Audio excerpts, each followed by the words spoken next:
បាទសូមគោរពជំរាបសួរមិត្តភ័ក្តិបងប្អូនទាំងអស់គ្នា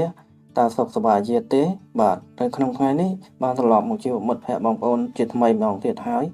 បាទនៅក្នុងថ្ងៃនេះខ្ញុំមានចំណេះដឹងមួយទៀតសម្រាប់ចែកជូនជាចំណេះដឹងចែកជូនដល់មិត្តភ័ក្តិបងប្អូនទាំងអស់គ្នាបាទចំណេះដឹងមួយនេះគឺជាការ download យកកម្មវិធី Telegram យកមកសម្រាប់ប្រើប្រាស់នៅក្នុងទូរស័ព្ទប្រភេទ iPhone របស់យើងមិត្តភ័ក្តិបងប្អូនទាំងអស់គ្នាបាទហើយកម្មវិធី Telegram នេះមានសារៈប្រយោជន៍ច្រើនសម្រាប់ឲ្យយើងប្រើប្រាស់ដូចជាការ voice ជាសំឡេងហើយយើងអាចផ្ញើជាឯកសារផ្សេងៗទៅឲ្យអ្នកដែលមានទំនាក់ទំនងជាមួយនឹងគ្នាបាទដើម្បីកុំឲ្យមិត្តភ័ក្តិបងប្អូនរងចាំសូមចូលទៅក្នុងកម្មវិធី App Store នេះដើម្បីបង្ហាញចែកជូនដល់មិត្តភ័ក្តិបងប្អូនដើម្បី download យកកម្មវិធី Telegram នេះបាទ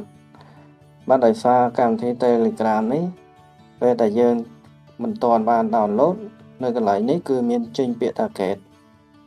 ប្រសិនជាមិត្តភ័ក្តិបងប្អូនទាំងអស់គ្នាមិនទាន់ download យកមកសូមមិត្តភ័ក្តិបងប្អូនទាំងអស់គ្នាចុចពាក្យកន្លែងនេះពាក្យថា get ហើយដោយសារខ្ញុំបាន download រួចហើយសូមមិត្តភ័ក្តិបងប្អូនទាំងអស់គ្នាធ្វើការ download យកមកដើម្បីយកមកប្រើប្រាស់បាទហើយខ្ញុំនឹងចូលទៅក្នុងកម្មវិធី Telegram នេះដើម្បីបង្ហាញចែកជូនដល់មិត្តភ័ក្តិបងប្អូនទាំងអស់គ្នានៅពេលនេះបាទដើម្បីចូលទៅដល់ការបង្ហាញរបស់ខ្ញុំបាទជាបន្តទៅទៀតខ្ញុំសូមមិត្តភ័ក្តិបងប្អូនទាំងអស់គ្នាជួយចុច like ចុច subscribe ព្រមទាំងចុចបើករូបកណ្ដឹងដើម្បីខ្ញុំបានអាប់ឡូតវីដេអូថ្មីៗដែលជាចំណេះដឹងចែកជូនដល់មិត្តភ័ក្តិបងប្អូនទាំងអស់គ្នានៅថ្ងៃខាងមុខបន្តទៅទៀតបាទនៅពេលនេះខ្ញុំនឹងចូលទៅក្នុងកម្មវិធី Telegram នេះហើយចុចពាក្យថា open នេះបាទ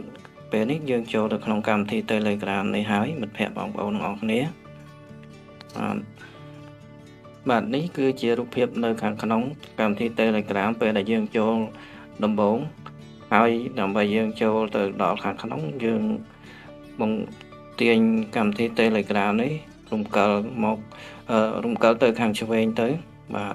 រំកិលទៅខាងឆ្វេងរហូតដល់សញ្ញាខ្មៅនេះដល់ខាងចុងនេះបាទ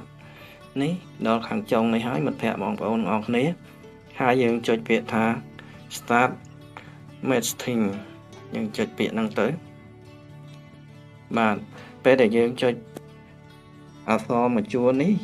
គឺចូលមកដល់កន្លែង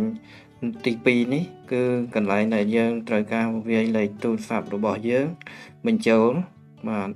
ហើយខ្ញុំសូមវាយលេខទូរស័ព្ទរបស់ខ្ញុំដើម្បីបង្ហាញចែកជូនដល់មិត្តភ័ក្តិបងប្អូនទាំងអស់គ្នាបាទ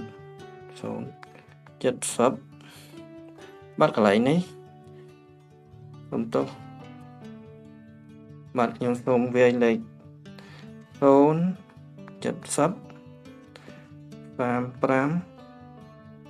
87 78ហើយខ្ញុំចុចពាក្យថា next បាទនៅពេលបន្តិចទៀតនេះគឺខាងក្រុមហ៊ុន Telegram នឹងផ្ញើសារមកបាទនេះគឺលេខកូដ68 829 បាទនេះគឺយើងបានចូលមកដល់ដំណាក់កាលទី3ហើយមិត្តភ័ក្តិបងប្អូនទាំងអស់គ្នា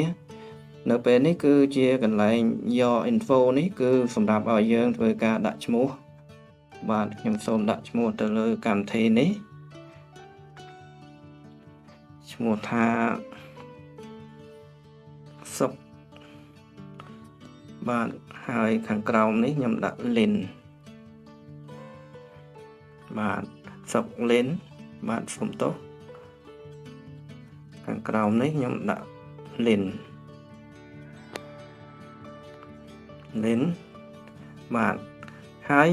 កន្លែងនេះក៏យើងអាចដាក់រូបភាពបានហើយមិត្តភ័ក្តិបងប្អូនទាំងអស់គ្នាប៉ុន្តែឥឡូវនេះខ្ញុំសូមបង្ហាញត្រឹមតែដាក់ឈ្មោះសិនហើយខ្ញុំចុចពាក្យថា next បាទយើងនឹងចូលទៅខាងក្នុងមួយទៀតបាទនៅពេលនេះយើងចុចពាក្យថា OK ហើយយើងចុចពាក្យថា allow បាទនេះគឺជាកម្មវិធី Telegram ថ្មីហើយមិត្តភ័ក្តិបងប្អូនទាំងអស់គ្នាដោយយើងមិនទាន់បានធ្វើការឆាតទៅទំនាក់ទំនងទៅខាងក្រៅទេមិត្តភ័ក្តិបងប្អូនទាំងអស់គ្នាហើយយើងអាច ប្រើប្រាស់កម្មវិធី Telegram នេះបានដោយយើងជាដំបូងយើងចូលទៅកន្លែង contact នេះបាទកន្លែង contact នេះគឺជាកន្លែងដែលយើងបាន save លេខទូរស័ព្ទរបស់អ្នកដែលស្គាល់យើងហើយលេខទូរស័ព្ទនេះនៅខាងក្នុងហ្នឹងប្រសិនជាមានម្ខាងទៀតគេប្រើ Telegram ដែរនឹងមាន load ឈ្មោះរបស់គេនៅកន្លែងនេះចុះមកខាងក្រោមទៀតបាទហើយនៅកន្លែងនេះគឺជាកន្លែងឆាតដែលយើងធ្វើការឆាតជាមួយអ្នកដែលថាស្គាល់គ្នាជាមួយយើងបាទនេះយើងចូលកន្លែងនេះដោយសារកន្លែងនេះខ្ញុំអត់ទាន់បានធ្វើការទំនាក់ទំនងទៅជាមួយអ្នកណាទេគឺនៅអត់ទាន់មានឃើញឆាតជាមួយអ្នកណាមួយបាទហើយនៅកន្លែងនេះគឺជាពាក្យថា setting នេះគឺសម្រាប់ឲ្យយើងធ្វើការកំណត់ផ្សេងនៅក្នុងកម្មវិធីរបស់ Telegram របស់យើងបាទនេះគឺខ្ញុំបាន Telegram បាទនៅចំណុចបន្តទៀតខ្ញុំនឹងបង្ហាញចែកជូនមិត្តភ័ក្តិបងប្អូនទាំងអស់គ្នា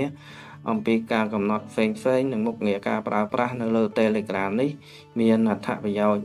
យ៉ាងដូចម្តេចដើម្បីឲ្យមិត្តភ័ក្តិបងប្អូនទាំងអស់គ្នាបានមើលបាទហើយយើងនឹងតាមដានជាមួយគ្នានៅបន្ត